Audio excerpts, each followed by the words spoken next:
Questa sera avremo l'onore di parlare di un tema molto importante, sempre che si collega alla cornice generale rifiuti perché diversi. Avremo come ospiti Valentina Perniciaro, che verrà coordinata da Maria Grazia Medda, poi seguirà l'incontro con Stefanie Lebrun, coordinata da Deborah Zucca, e poi nel corso della serata verremo accompagnati da alcune esibizioni della banda musicale Giuseppe Verdi di Serramanna. Seguirà poi, al termine di tutta la serata, la premiazione di uno degli autori. Ora invito semplicemente i ragazzi della banda ad incominciare con la loro prima esibizione e più tardi vi introdurrò le prime due ospiti. Grazie mille.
Inviterei l'autrice Valentina Perniciola e la sua coordinatrice Maria Grazia Medda per ascoltare un dialogo sul libro Ognuno ride a modo suo.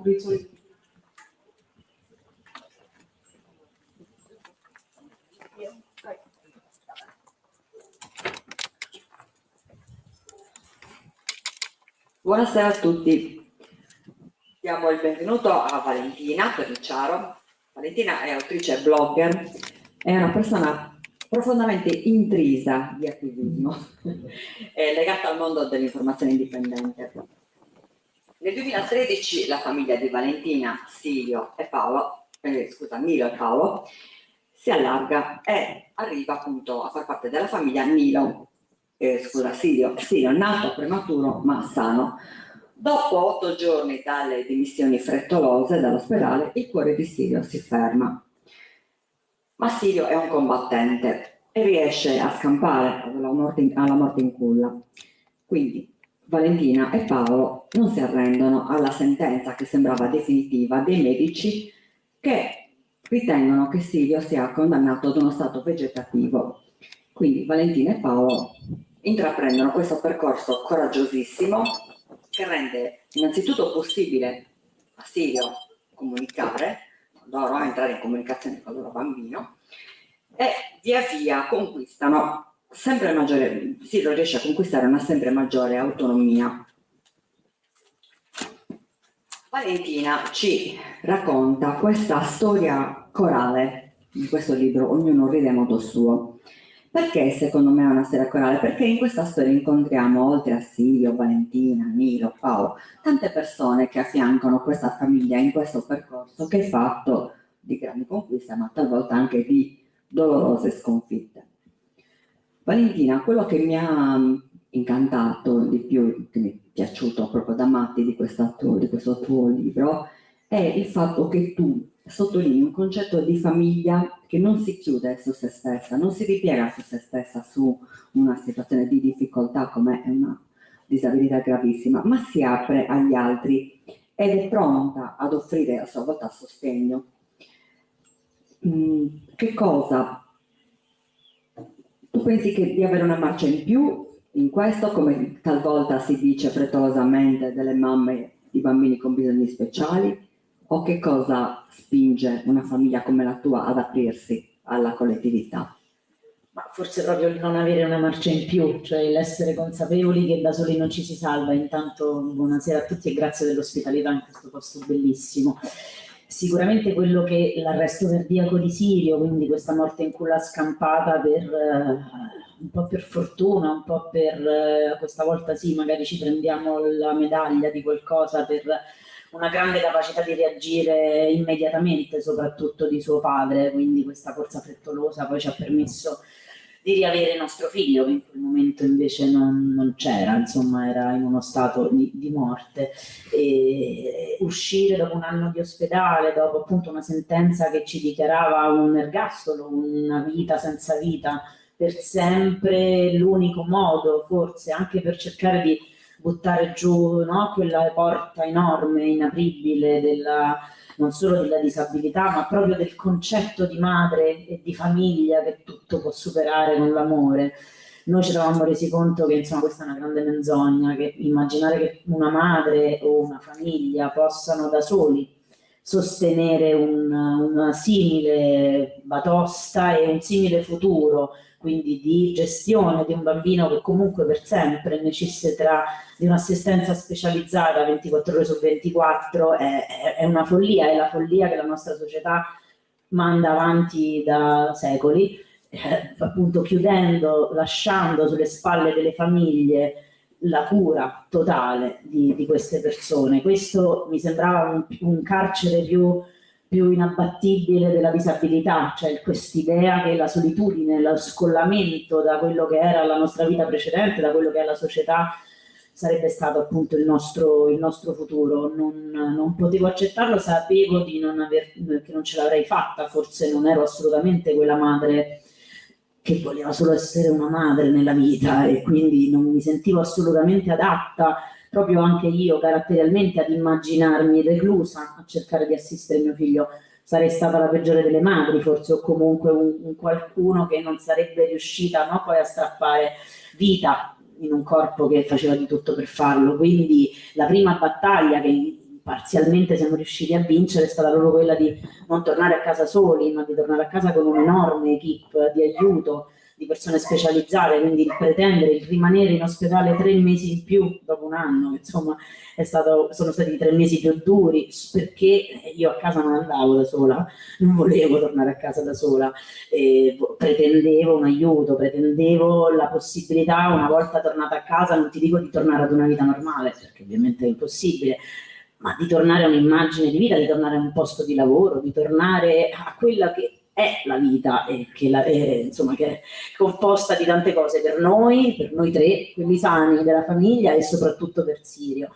Quindi riaccettare di ricostruire, che non è facile, all'interno del proprio appartamento, della propria casa, un ospedale, una vera e propria piccola rianimazione che poi si è trasformata in una neuroriabilitazione, dove senza l'aiuto di chi ci aiutava non ce l'avremmo fatta, senza l'aiuto quindi senza le guerre fatte con le istituzioni per ottenere queste persone che ci aiutavano, infermieri, terapisti, insomma tutto quello che ci permetteva per 8 ore al giorno di tornare a immaginare una vita che poi piano piano ci siamo riusciti a ricostruire e che sicuramente non saremmo riusciti a ricostruire appunto con la retorica della mamma o dell'amore che tutto riesce a fare, non ce l'avremmo fatta mai.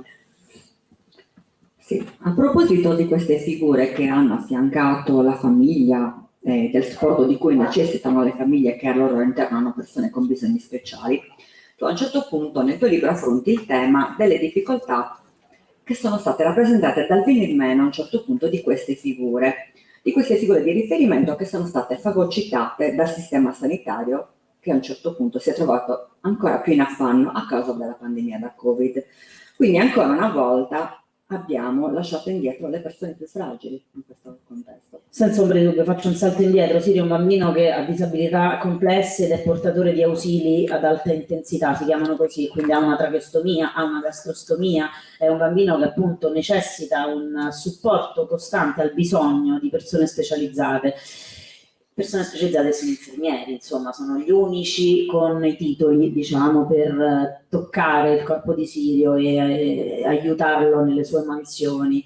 Personale che appunto siamo riusciti ad ottenere a domicilio per 8 ore al giorno, che poi con l'inizio della scuola sono diventate 10 e che ovviamente nella nostra famiglia un po' meno, ma in tutte le famiglie in assistenza domiciliare della Regione Lazio nel nostro caso, ma di tutta Italia, ci si è ritrovati improvvisamente soli perché tutte, diciamo, le risorse umane del mondo infermieristico sono state fagocitate dai grandi ospedali. Solo a Roma 1800 infermieri in un giorno sono entrati, hanno sbloccato liste d'attesa che erano bloccate da anni, quindi fortunatamente per loro la maggior parte degli infermieri precari, perché poi purtroppo nell'assistenza domiciliare esiste solo la precarietà, quindi un'assenza contrattuale, sono tutti ragazzi a partita IVA, tutti ragazzi senza alcuna tutela.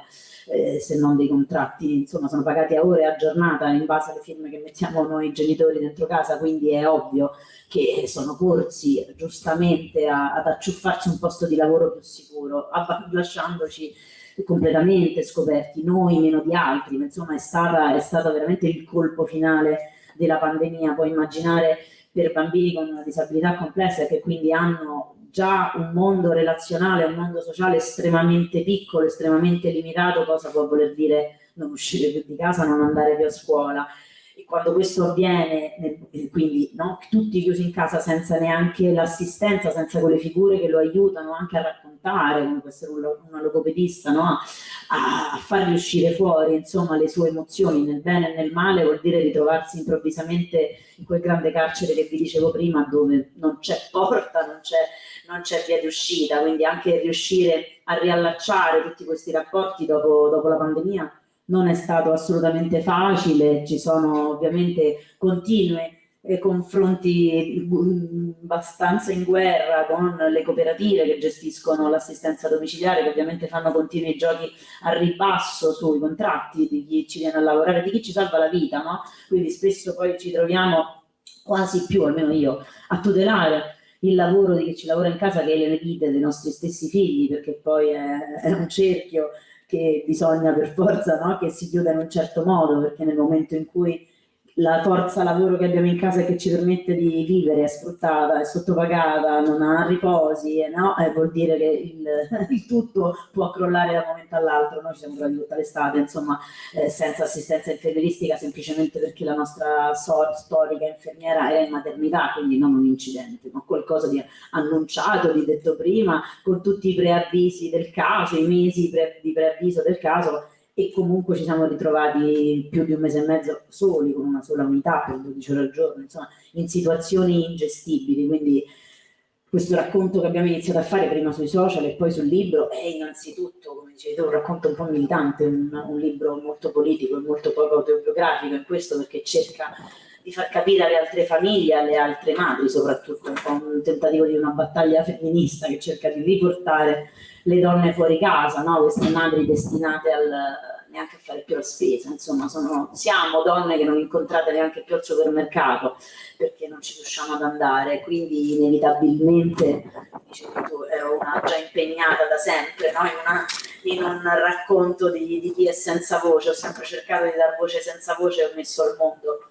quello più senza voce di tutti, e quindi è stato automatico, no? Questo cercare poi di buttare giù la porta di casa nostra e buttare giù le porte di tutte quelle donne, di tutte quelle madri e soprattutto di tutte quelle persone con disabilità che poi vengono segregate. Purtroppo la parola che usiamo di più è la parola che penso che voi usate di meno del nostro meraviglioso dizionario italiano, che è proprio segregazione, una parola che per noi è quotidianità, o comunque l'immaginario del futuro che aspetta le persone che necessitano assistenza, e soprattutto ai bambini, ai ragazzi, finito il percorso scolastico, arrivati a 18 anni, insomma quello che li attende è la segregazione. E insomma, da combattente, quale mi sono sempre sentita, non potevo accettare una cosa del genere, la segregazione di mio figlio, mia ovviamente, e di tutte le persone nelle condizioni simili alle nostre. Quindi poi è diventato appunto una necessità di fare rete, di chiedere aiuto e automaticamente di rioffrirlo, di ridarlo.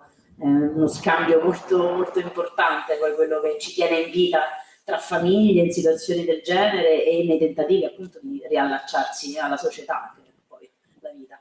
Sì, hai un modo di concepire l'associazionismo in cui io mi ritrovo moltissimo. Associazionismo visto come proprio spirito di servizio nei confronti di altre famiglie che appunto necessitano di incoraggiamento, necessitano di supporto, non un associazionismo visto come il mero soddisfacimento di bisogni individuali, perché molto spesso le associazioni che raggruppano famiglie che racchiudono persone con bisogni speciali sono mirate soprattutto al dopo di noi, no? Questo grande incognita che interessa a tutte le famiglie. Ma tu hai concepito appunto questa fondazione Sirio e Tetrabondi proprio come un modo per stimolare le famiglie, anche per stimolare queste famiglie a uscire dalle mura domestiche. Tu descrivi dei passaggi in cui appunto finalmente ci sono delle famiglie che si confrontano, escono con i propri figli senza vergognarsi, senza paura di incontrare quegli sguardi, delle altre parole che guardano il tuo figlio, affrontare quegli sguardi senza sentirsi in colpa, perché è anche questo che le mamme di un bambino con bisogni speciali sentono e che molto spesso le frena e le porta a chiudersi in casa, così. Certo che è così. Pensa che la Regione Lazio ci ha mandato anche un questionario noi caregiver per valutare la vergogna che proviamo dei nostri figli, cioè rendetevi conto. Invece di vergognarsi loro che non ci danno un'ora di assistenza per portare i nostri figli al parco, ci chiedono quanto ci vergogniamo, qual è il livello di vergogna che abbiamo i nostri figli e cosa ha comportato il loro arrivo nella nostra rapporto con la società, senza rendersi conto che poi la più grande disabilità che viviamo è proprio lo scollamento dalla società e la solitudine, che è quella che è inevitabile nel momento in cui non si costruisce un qualcosa che sappia veramente poi essere inclusivo. Hai detto bene, infatti la fondazione nostra non si chiama Sirio e Tetrabondi, si chiama solo Tetrabondi, proprio perché Sirio non è il centro del nostro lavoro, ma è la collettività, è proprio il trasformare, il cercare di tirar fuori tutte le altre famiglie da casa e cercare di unire i corpi non conformi agli altri corpi e cercare di far capire alle persone abili, alle persone normali, che insomma qualunque corpo, anche qualunque mente, anche quelle meno conformi alla normalità, sono esseri viventi e come esseri viventi, come persone, sono desideranti, sono corpi che desiderano, che vogliono essere felici, che vogliono far parte della vita, che vogliono socialità, a prescindere dalle proprie condizioni. E insomma non è una cosa facile da far capire al mondo, non è una cosa facile da far capire alle altre madri, appunto cercare di, non dico essere orgogliosi, noi facciamo parte di un network che si chiama proprio Disability Pride, quindi usiamo la parola pride che è orgoglio accanto alla parola disabilità, che è un po' qualcosa di strano, no? Che mette su un grande ossimoro. In realtà più sto in mezzo a questi corpi sbilenchi e più io questo pride, questo senso di orgoglio che abbiamo ognuno di noi per noi stessi, per il nostro corpo, lo vedo anche in quei corpi sbilenchi. Per noi genitori capire questo, e lo capisci per forza stando insieme agli altri, è una grande rivoluzione. Noi come fondazione cerchiamo di far abituare alle vulnerabilità, qualunque esse siano, sociali, fisiche, mentali, insomma le vulnerabilità sono tante e arrivano nella vita quando meno ce l'aspettiamo a tutti, e quindi qualunque tipo di vulnerabilità. Quindi l'imparare a giocare anche con le fragilità è forse il modo migliore per far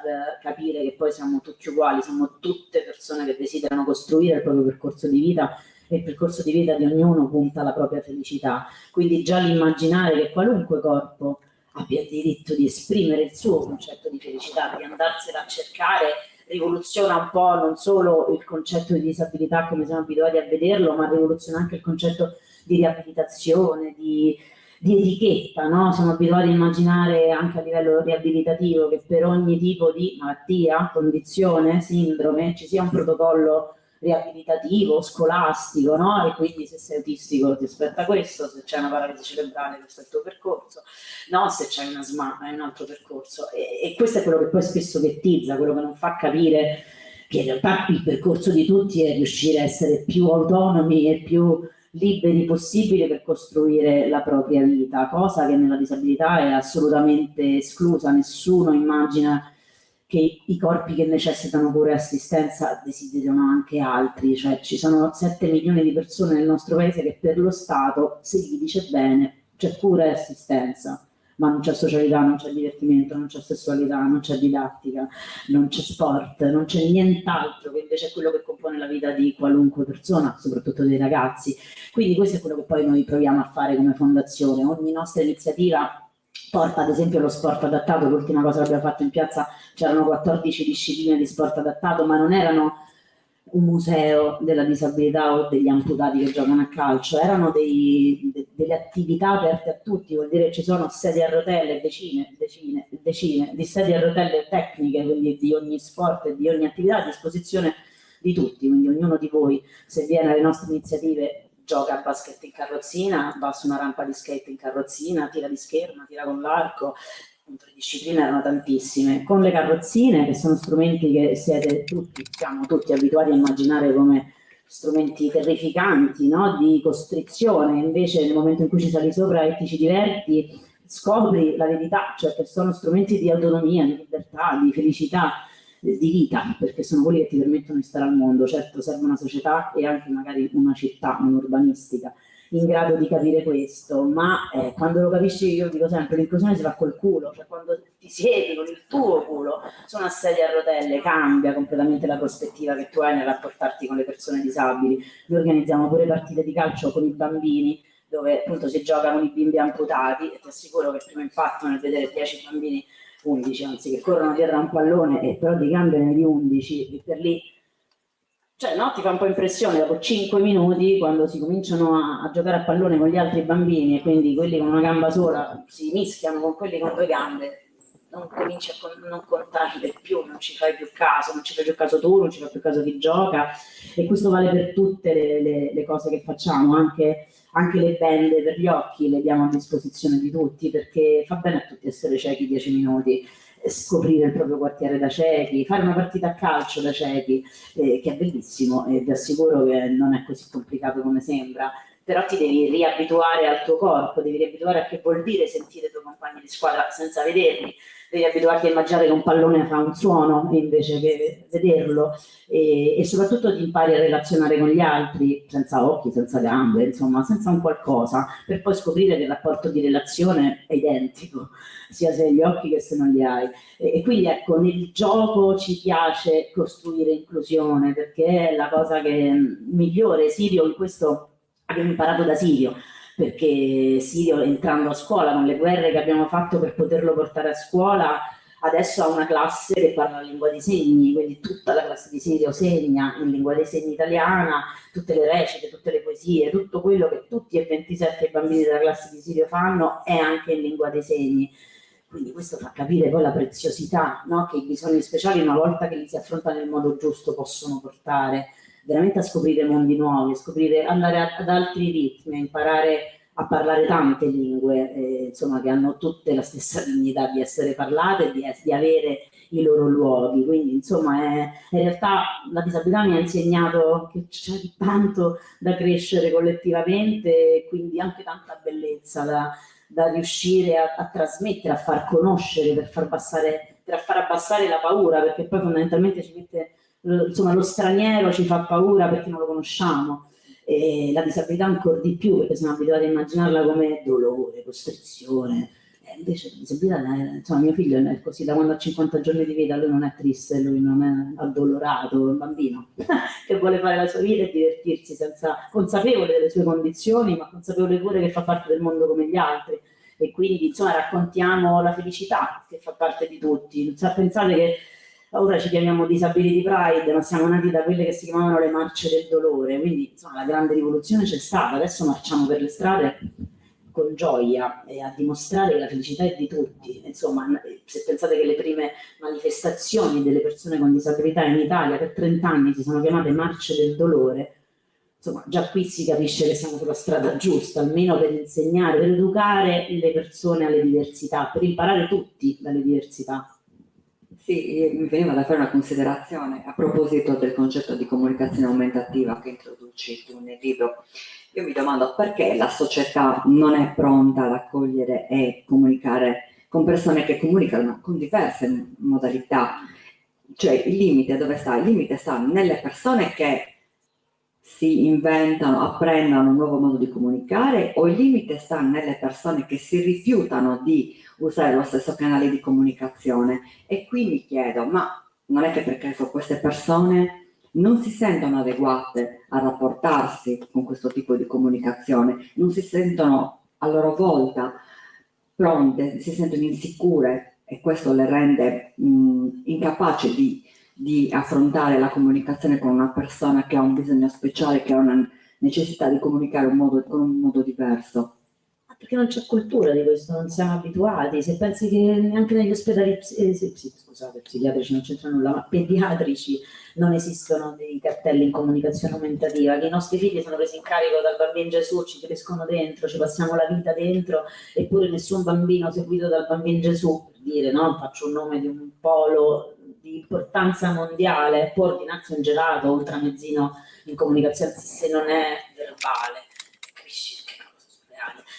Perché queste lingue esistono e queste lingue sono comode per tutti noi, sono lingue comprensibili ai bambini in età prescolare, sono comunicazioni per immagini che potrebbero essere in ogni luogo, in ogni strada di ogni paese, che dovrebbero essere in ogni scuola e che assolutamente dovrebbero essere in ogni ospedale attraversato da persone non verbali e soprattutto da bambini. Ma se la società questa roba neanche l'ha mai vista, non possiamo immaginare che la comprenda, no? Che impari ad utilizzare determinate cose. Sirio ha imparato a parlare, le sue prime parole sono state 2 elastici per capelli, uno rosso e uno verde, che la prima logopedista gli ha infilato i polsi. Sirio era immobile, ci dicevano che non avrebbe mai potuto comunicare, che non c'erano prerequisiti, parola astrusa, per comunicare. Quando poi abbiamo imparato che insomma, non esistono i prerequisiti per comunicare, devi solo respirare, insomma come prerequisito devi avere un battito cardiaco e poi in qualche modo comunichi. Appunto Sirio inizia a comunicare con questo ditino che si muoveva pianissimo, era immobile quando era piccolo,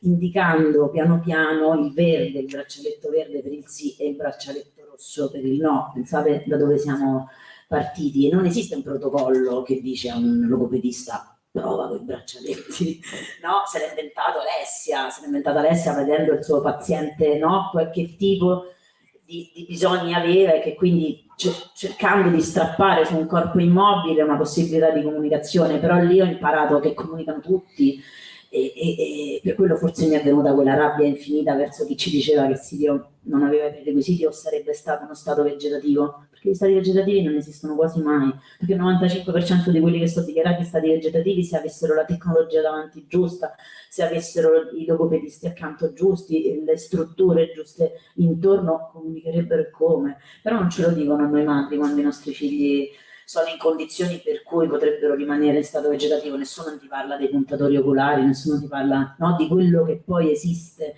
per strappare vita. La gente con i puntatori oculari ci vive, ci fa l'università, ci si laurea, ci scrive libri, insomma è vita, pure se stai a letto, perché qualunque forma di comunicazione ti permette di costruire rapporti, ti permette di essere te stesso, ti permette di rifiutare. La cosa che mi ha emozionato di più dei primi anni di Sirio è stato il suo primo no, cioè proprio di un bambino di 3 anni che si era stufato di fare terapia e che finalmente ce lo poteva dire indicando un braccialetto.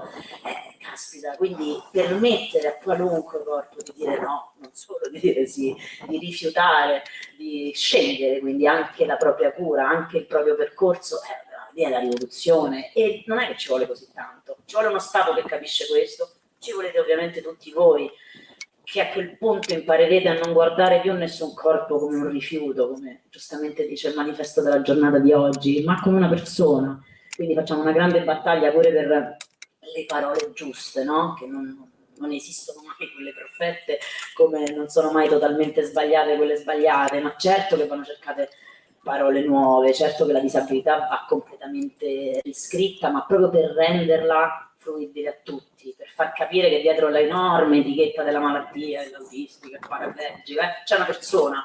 E quindi noi sempre, no, quando ci dicono come bisogna parlare, come bisogna chiamarli i disabili, non c'è modo più semplice di dire persona con disabilità, cioè il sottolineare sempre e comunque che parliamo di una persona, che è Francesco, che ha l'autismo e che non è l'autistico, e questa sembra una cazzata, sembra un gioco di parole, ma non lo è, perché ti permette sempre di focalizzare, di rimettere al centro la persona, il suo bisogno personale. Quindi poi se lo riabiliteremo con un braccialetto o con un'antennina o con un puntatore oculare, questo è un percorso che poi le persone specializzate vedranno. Serve una società capace di rallentare, di capire i ritmi, di guardare negli occhi le persone più fragili, di parlarci direttamente. Penso che raramente qualcuno di noi, pure se deve chiedere l'ora, la chiede a quello in carrozzina, la chiede a quello che lo porta.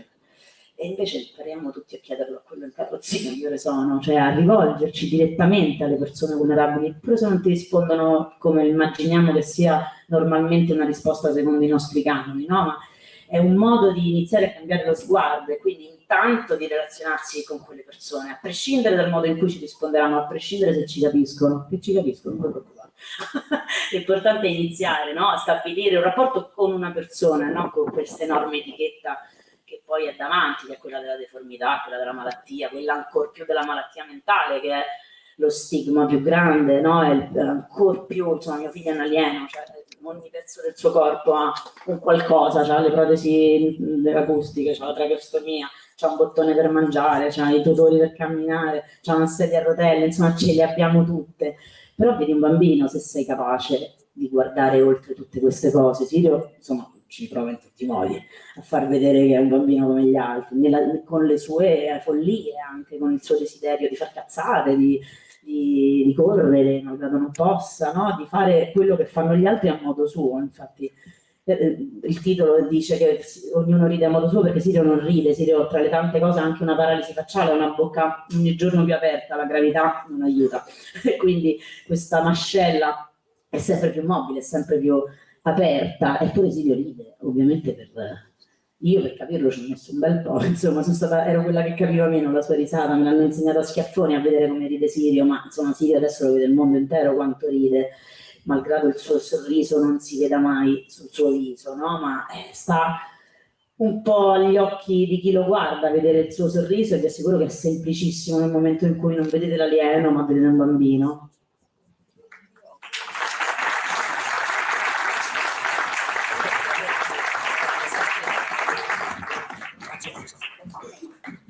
Vorrei chiederti di leggere un passo che mi è piaciuto tantissimo.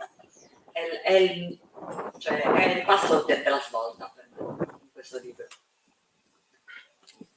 Qui ognuno poi ha il suo passo della svolta nel mio libro. La signora? Aspettate che io mi ho capito. Quale svolta? Ah, quella dei prerequisiti. Sì, quella dei prerequisiti, perché per me... Vabbè, questa cosa mi imbarazza tantissimo, non sono abituata a leggermi. Ci provo. Poi mi dici tu quando mi devo fermare. Signora, ma lei è la mamma di Sirio? Perché lo ricordo bene, l'ho anche visto qualche settimana fa qui in Day Hospital con il papà, ha fatto molti progressi rispetto al quadro iniziale, ma insomma, signora, non esistono proprio i prerequisiti per iniziare logopedia, almeno non ora, non prima dei 4 anni. Le parole di questa nota logopedista arrivano inaspettate. Ero approdata a questa conversazione a cuor leggero, convinta che mi avrebbe chiesto quali segni aveva dato, su che basi le terapiste che lo conoscevano ormai da tempo avanzavano questa richiesta. Ero pronta a correre verso la sala d'attesa dove Sirio aspettava con Jenny per poter fare un colloquio a porta chiusa, tutti insieme. E invece a metà corridoio, nel via vai nervoso di madri stanchissime e bambini che piangono annoiati, lei ci ha liquidato così, con poche parole, con lo sguardo pietoso di chi pensa di avere davanti una madre un po' pazza, che vede possibilità dove non esistono prerequisiti. Una conversazione conclusasi prima dell'inizio. Ma questa cosa dei prerequisiti non mi va giù, e ancor meno alle sue terapiste. Sirio comunica con il muco, con le aspirazioni che diventano continue quando lui si diverte tantissimo o si arrabbia tantissimo. Ci muoviamo fuori dall'ospedale chiedendo un colloquio con la neuropsichiatra della ASL, vogliamo che il suo piano riabilitativo venga cambiato, vogliamo una logopedista per almeno 6 mesi. Una cosa non immediata, perché non esiste la figura giusta per noi tra quelle che loro hanno a disposizione. Devono trovare una logopedista specializzata in comunicazione aumentativa alternativa, qualcuno che sia in grado di partire completamente da zero. Quando Alessia entra per la prima volta dentro casa nostra siamo emozionati, è silenziosa e seria mentre le raccontiamo il percorso di Sirio fatto fino ad oggi, le lotte per ottenere finalmente delle ore di logopedia dopo la risposta fredda e frettolosa della grande luminaria dell'ospedale. Ci ha detto chiaramente che Sirio non ha i prerequisiti per comunicare. Alessia salta sullo sgabello che aveva appena posizionato davanti al seggiolone di Sirio. I prerequisiti? Ma non esistono i prerequisiti per comunicare. Ognuno può farlo a modo suo, dobbiamo solamente trovare il canale, la forma comunicativa più adatta a lui. Ma chi ti ha detto questa cosa? Penso non posso interrompervi. Comunque ecco, brava, è proprio quello di cui parlavo prima. Alessia è quella che ha messo i braccialetti ai polsi di Sirio e che giustamente è diventata furiosa quando ho sentito dire che c'era già una porta chiusa, un bambino di 2 anni e mezzo, hanno già deciso che non avrebbe mai comunicato, dovevamo aspettare qualche anno, e invece Sirio dopo neanche 15 giorni ci ha detto il suo primo no, che insomma è stato proprio forse più emozionante dei suoi primi passi. Sirio cammina a modo suo, corre a modo suo, e quindi insomma di emozioni ce ne ha date tante, di sconfitta in sconfitta siamo arrivati anche a strappare qualche vittoria, tantissime rispetto a quello da cui eravamo partite. Sicuramente la comunicazione è la svolta, la comunicazione è socialità, la comunicazione è dimostrare chi sei, tirare fuori il tuo carattere, è quello che ha cambiato la vita di Sirio, è quello che gli ha permesso di andare a scuola, di stare con gli altri, di litigare, di fare amicizia. Adesso in classe litigano a segni, con la lingua dei segni, li vedi che sbroccano silenziosamente, però litigano, quindi no, si è riuscito a costruire un mondo da quel braccialetto. E pensate se ci fossimo fermati al primo medico, pensate quanti bambini non comunicano, perché qualcuno gli ha detto alla mamma che non c'erano i prerequisiti e hanno tirato le spalle in aria e se ne sono tornati a casa. Quindi questo è pure quello che ci ha spinto a raccontarci prima sui social e poi con questo libro, no? Immaginare di poter anche solo aiutare un qualcuno che è incastrato nel suo corpo e che illuminare un turno gli ha detto che sarà una pianta di basilico in più dentro casa, quando invece dentro c'è una persona che rugge, che vuole parlare. Allora questo è stato un po' quello che ci ha spronato, no? Non esisterà più davanti a noi, almeno finché avremo voce o qualcuno a cui diranno che è uno stato vegetativo, senza che gli vengano date 1, 2, 3, 500 chance di provarci. Che in tutta questa storia, a parte che a me sembrava di vederla Alessia, ero lì, capito, cioè, l'hai dipinta proprio come sembrava di essere lì presenti e assistere a questa scena, mi è piaciuta tantissimo. Dicevo, nella vicenda che tu dipingi nella tua famiglia ha giocato un ruolo importantissimo anche Nilo. quindi io vorrei un po' riflettere con te e con voi sulla figura dei siblings, i fratelli di persone con bisogni speciali, perché appunto questo tema dei siblings viene affrontato raramente perché loro appunto vivono in un contesto particolare e la società li vede come figure che prima o poi si caricheranno di un fardello che gli capiterà sulle spalle una volta che i genitori non ci saranno più. Se li immagina così, no? E quindi il modo di vedere i fratelli, le sorelle familiari, insomma, dei ragazzi e dei bambini con bisogni speciali, li condiziona anche la loro vita. Però io ne ho conosciuti tanti e non è esattamente così. Per loro il fratello, la sorella sono una risorsa, cioè rappresentano una persona, cioè sono delle persone che riescono a far venire fuori il meglio di loro, cioè che li rendono persone a loro volta speciali. Non voglio dire con una maggiore sensibilità, perché non ho una visione edulcorata della disabilità, ho una visione molto realistica. Però è anche il momento di smetterla e di considerare queste persone come delle semplici scampelle per i loro fratelli e sorelle, cioè come un ripiego per i genitori che non ci saranno più un giorno, ma considerarli proprio come portatori a loro volta di una risorsa all'interno della famiglia. Questo è un argomento macro, potremmo stare qui a parlare per giorni, è pure l'argomento più difficile per me, insomma, parlare di Nilo. Nilo ha 3 anni e mezzo più di Sirio, quindi quando Sirio è arrivato al mondo era un cuccioletto insomma, che l'ha ovviamente pagata cara, primo perché per 1 anno e mezzo non ci ha quasi mai visto, noi siamo stati mangiati nel senso tecnico dalla rianimazione del bambino Gesù per mesi e mesi. Quindi ti puoi immaginare, no, lo sbaraglio emotivo che possono vivere i fratelli e le sorelle delle persone con disabilità complesse. Torniamo a bomba al discorso che accennavi prima sul dopo di noi.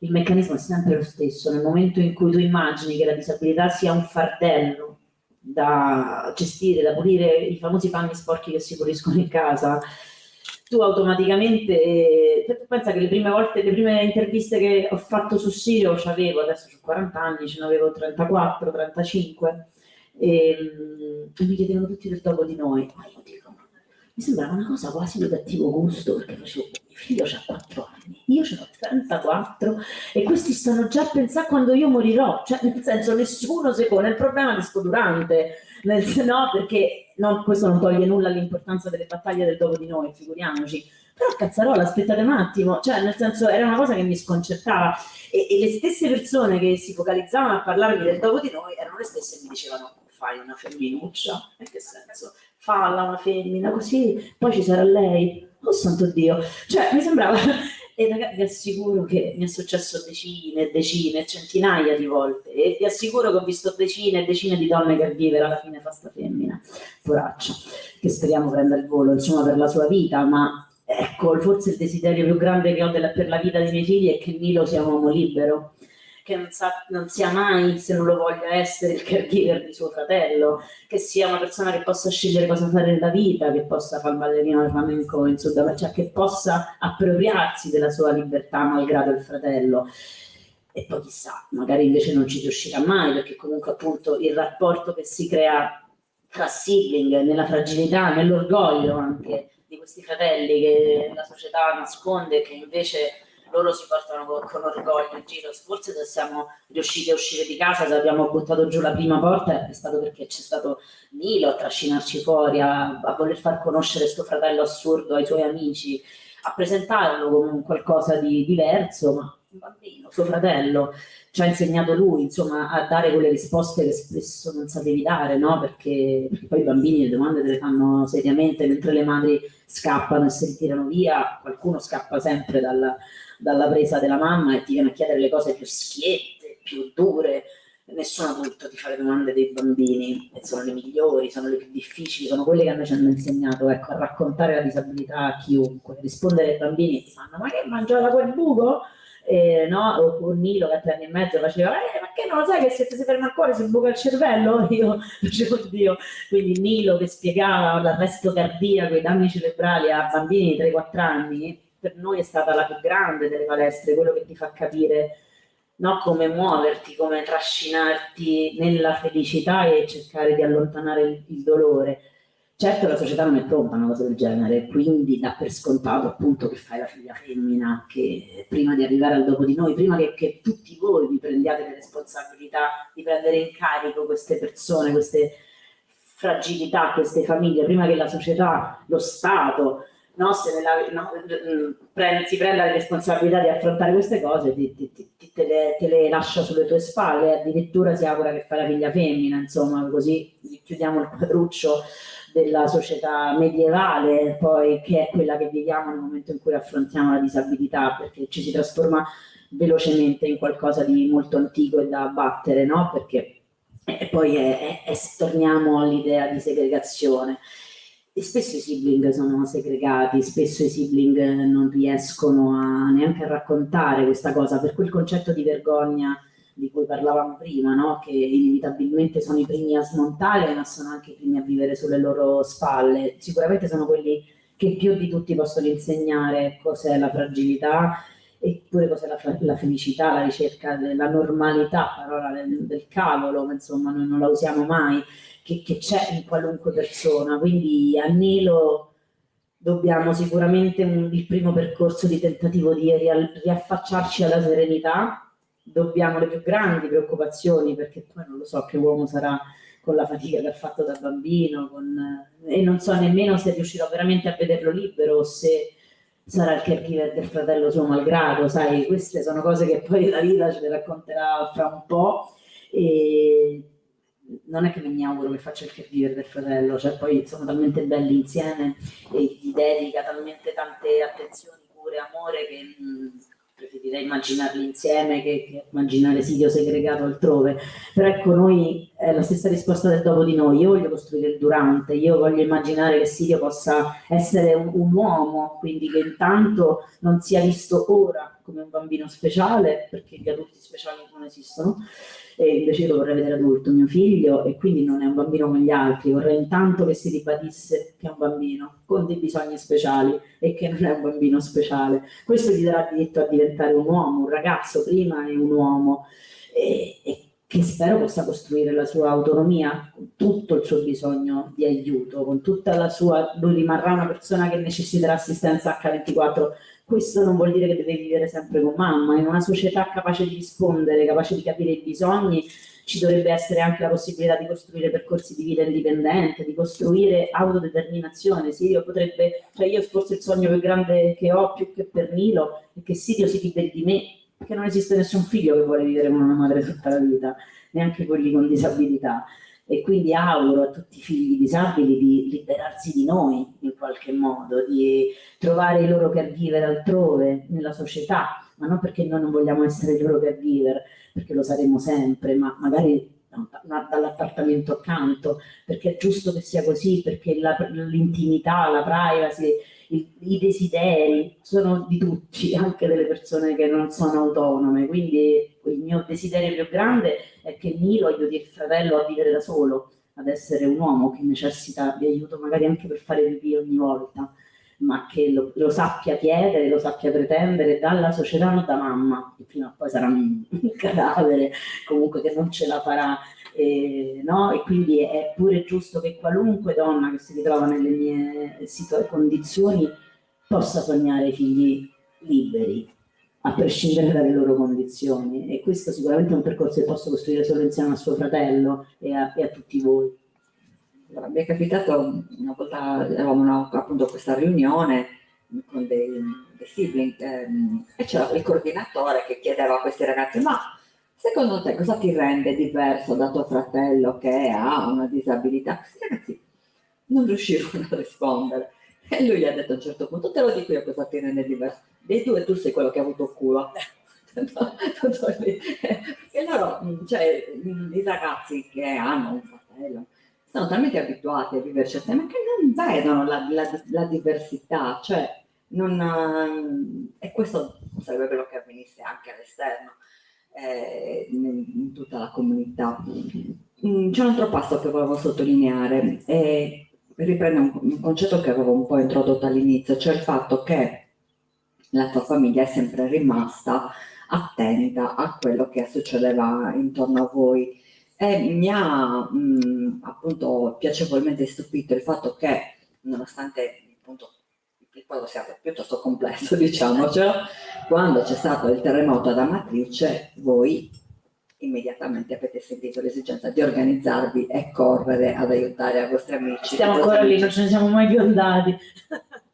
Perché appunto ci avete trascorso del tempo, cioè, è nato questo legame, esisteva già o... Esisteva relativamente, nel senso che era la frazione di Amatrice di cui parlo nel libro, Capricchia, un posto di 21 abitanti, era un posto di 14 abitanti, attualmente sono diventati 21 dopo il terremoto. E questo ci ha insegnato tanto. Diciamo che io forse consiglio, ho insegnato tanto a queste 20 persone, ma non puoi capire quanto loro hanno insegnato a noi. Noi siamo fatti così, quindi la notte del terremoto di Amatrice eravamo tornati a Roma da 4 giorni, eravamo stati in questa frazione 4 giorni prima ospiti da questo amico, una delle... Forse la prima vacanza che fece Silvio fu proprio lì, perché Silvio insomma era difficile da trasportare all'inizio, ci metteva molta paura la montagna, insomma dovevamo avere un quadro respiratorio che era molto complesso, quindi quello è stata diciamo la prima nostra fuga, il primo amore, le montagne dei monti della Laga di Amatrice. Quindi quella notte che Roma comunque è stata svegliata da quel terremoto mostruoso, capito che l'epicentro erano i nostri amici, è stato inevitabile. Siamo guardati io e Paolo, abbiamo fatto chi dei due è saltato in macchina lui quella notte. Quindi Paolo alle 6 di mattina, arrivato prima di Pompieri, la Matrice, quando mi ha mandato le foto del corso non c'era ancora una squadra, e stavano arrivando e noi conosciamo tutte le stradine di montagna, quindi i mezzi di soccorso erano incolonnati sulla Salaria con i ponti crollati e invece Paolo era arrivato prima, passando per alcune stradine, quindi l'abbiamo vissuta dall'ora dopo, quasi 2 ore dopo era lì.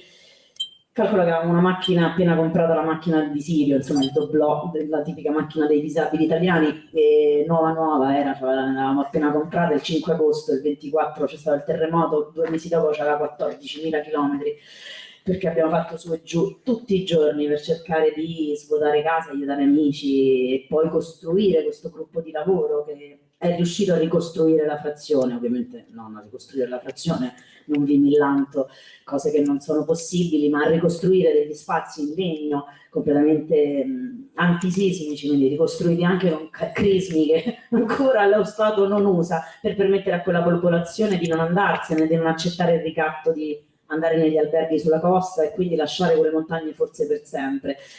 Quella è stata una risposta collettiva che a noi ci ha salvato la vita, forse loro lo diranno di noi, ma noi lo diciamo di loro, perché ritrovarci ancora una volta tra chi in un secondo ha perso tutto come noi, con quell'arresto cardiaco, che però invece dalla mattina stessa si sporca le mani e si ricostruisce, ci ha fatto sentire molto a casa, infatti stiamo ancora lì, da quella frazione non ce ne siamo mai andati.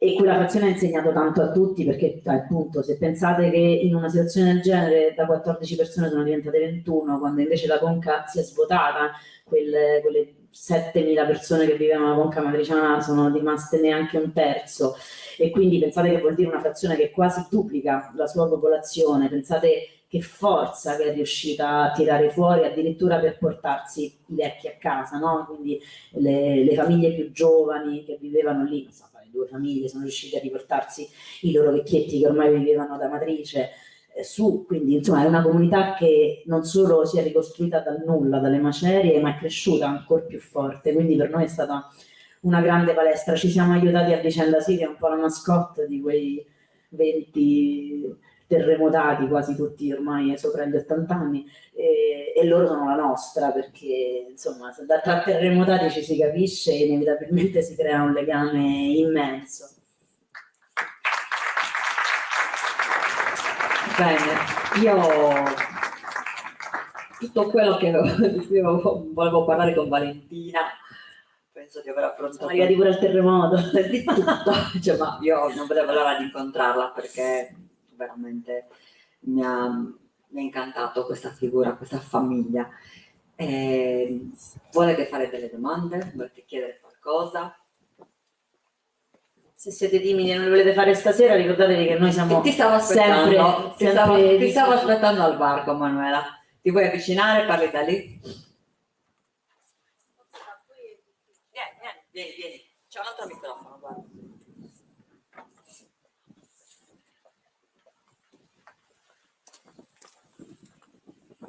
Volevo innanzitutto...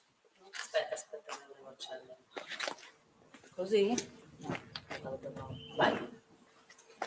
Innanzitutto farti i complimenti perché il tuo coraggio deve servire a tante persone. Bisogna proprio insegnare ai genitori a credere nei propri figli, qualsiasi problema hanno, qualsiasi tipo di nascita abbiano avuto. Questa è la cosa più importante, perché non dobbiamo stare a discutere se le persone si devono chiamare disabili, diversamente abili o altro. Le persone sono persone, come tu hai detto. Io mi ci sono ritrovata moltissimo nelle tue idee.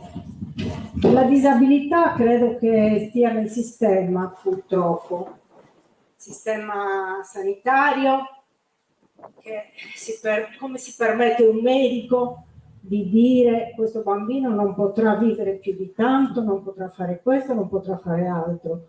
Il sistema scolastico, come si permette un insegnante di dire questo non si può diplomare perché tanto non ci vede, cosa se ne fa? O nel sistema politico, che pensa di legiferare o abbattere barriere architettoniche senza consultare le persone che hanno bisogno di queste leggi o di abbattere le barriere. Quindi credo che sia molto importante che i primi a credere nelle capacità e nella forza dei figli sono i genitori. Quindi sicuramente questo tuo lavoro deve andare avanti, ecco. Grazie. Grazie a te. Guardate che il PEBA, che è il piano di abbattimento delle barriere architettoniche obbligatorio per ogni comune, approvato nel 1984, cioè all'età mia a Matusalemme. E questo per farvi capire quanto poi su carta siamo la migliore società d'Europa, sia a livello scolastico, perché siamo l'unico paese in Europa, e qui ci abbiamo avuto Basaglia, gli altri col cavolo ci hanno avuto Basaglia. Un pregio, prendiamocelo, grazie a quello che Franco Basaglia ha portato nel nostro paese con la sua grande rivoluzione, noi abbiamo i nostri figli a scuola con gli altri, ci sono paesi con meravigliosi welfare come la Germania, la Francia.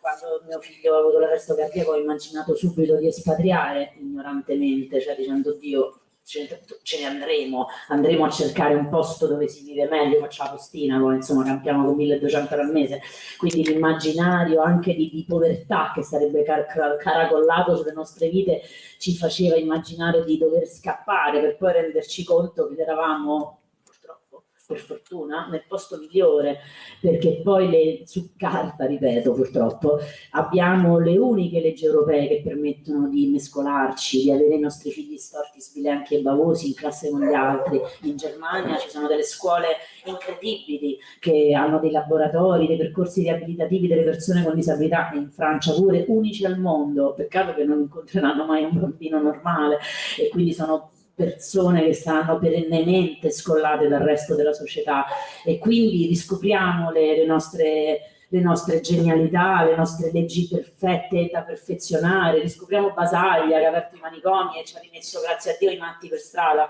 riempiamo le strade anche dei matti perché hanno tutto il diritto ad esserci, e di tutti quelli non conformi, quindi bisogna anche ristudiare quello che abbiamo fatto, perché appunto abbiamo avuto dei geni unici al mondo, studiati in tutto il mondo, bistrattati invece dalle nostre istituzioni, dal nostro paese, che invece hanno fatto, scritto e legiferato bene, nel modo giusto. Quindi la nostra scuola non fa schifo per niente.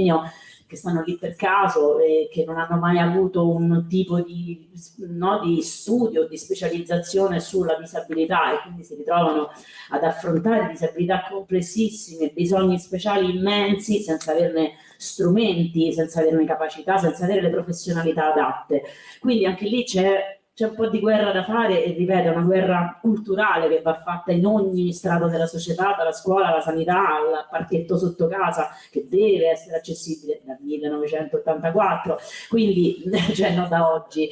E quindi bisogna semplicemente combattere insieme per molto spesso attuare quello che già esiste. Poi è ovvio che tanto altro di ancora migliore va scritto, va distrutto e ricostruito, ma insomma riappropriamoci anche di quello che sarebbe se ci fossero le risorse giuste, se ci fossero le risorse umane competenti al posto giusto. Quindi io sono orgogliosa, insomma è stata orgogliosa del mio paese, sono molto orgogliosa, diciamo, del modo in cui su carta l'Italia risponde alla vulnerabilità e ha risposto soprattutto negli anni '80, no? Con le grandi leggi della fine degli anni '70, però insomma sono leggi che sono venute da grandi battaglie che ora ci siamo un po' scordati come si fanno e che inevitabilmente sono necessarie per fare in modo che quello che è stato già fatto sia fatto e che quello che c'è ancora da scrivere lo scriviamo tutti insieme.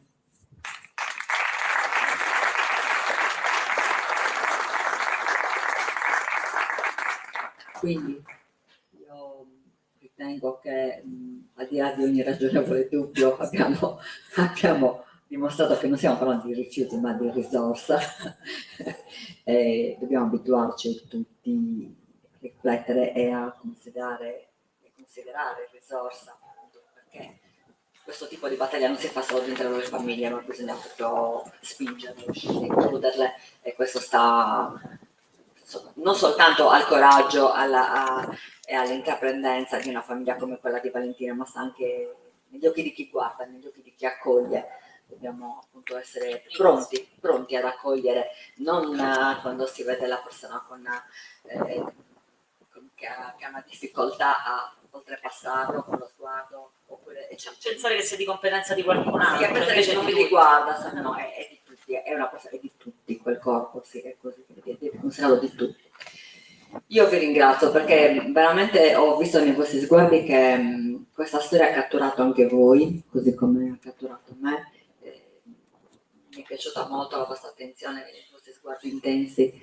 Ringrazio Valentina per aver interagito così, aver risposto agli stimoli. Io sono una pungolatrice, lo sapete tutti ormai, e lei è sempre stata molto volentieri. Grazie a voi, qualunque curiosità mi ci trovate su tutti i social, siamo Tetrabondi, io sono l'unica che risponde a tutti i social, quindi se scrivete Tetrabondi scrivete direttamente a me, quindi vi aspetto, non fate timidi.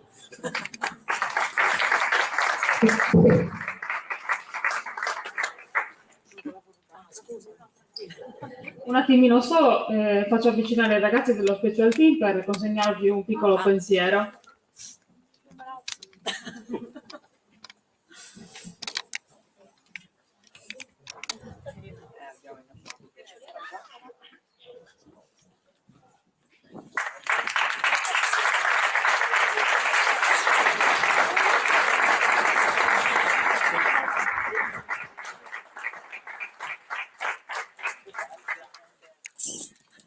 Grazie mille.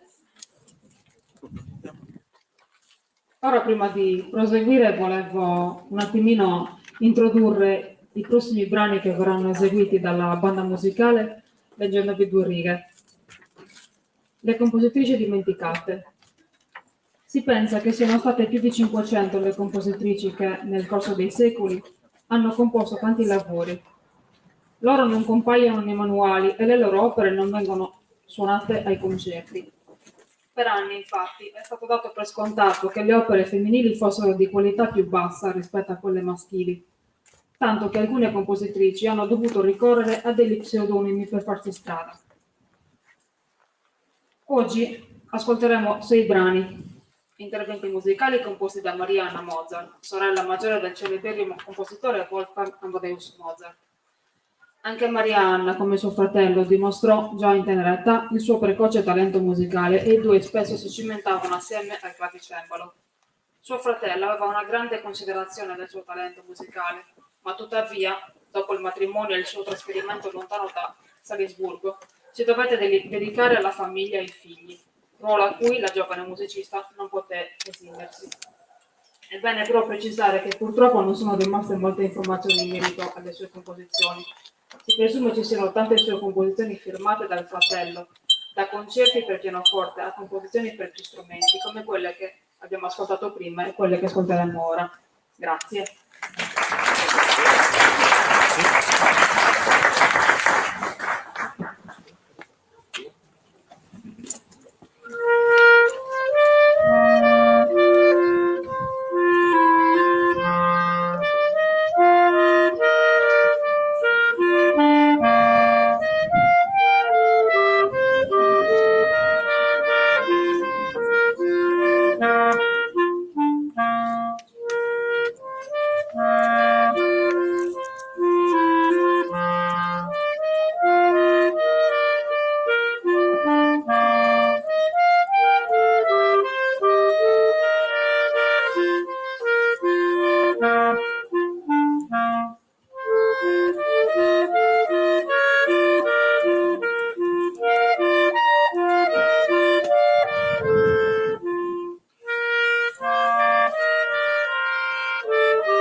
Sì.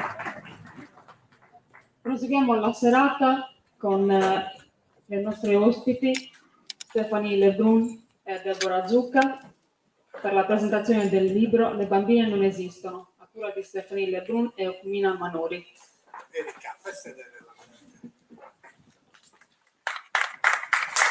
Prego, potete prendere posto.